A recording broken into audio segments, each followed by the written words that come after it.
people waiting. Are they alive? Will it happen?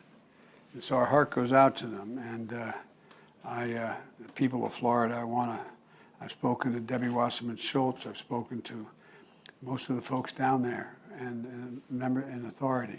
And I promise you, the administration, the Congress are doing everything possible to be of assistance now and after this occurs, after they decide exactly what the state of play is. But I'm glad to welcome everyone here to the adjunct to the White House here and in person and virtually.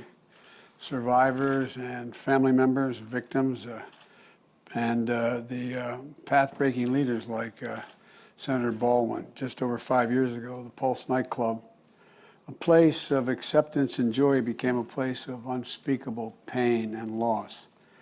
And we'll never fully recover, but we'll remember.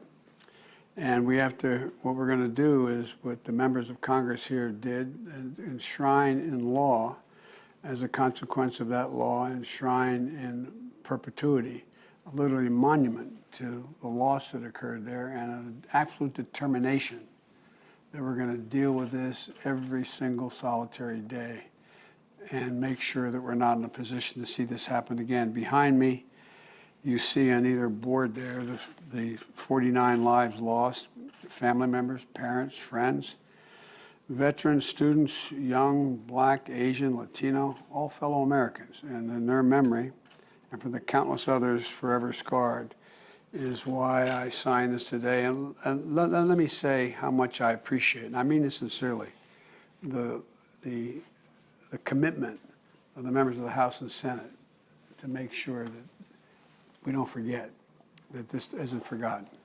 Now, there's a tradition when a bill is signed that the president gives a signing pen to each of the people who had something to do with the law or the decision being made in the first place. I promise you, I have all the pens put in the other room. I couldn't figure out how to sign them all, but don't leave without the pen, okay? All right? All right. Thank you, Mr. President.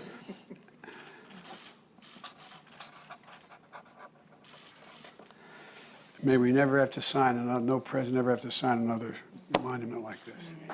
Thank you. Thank you.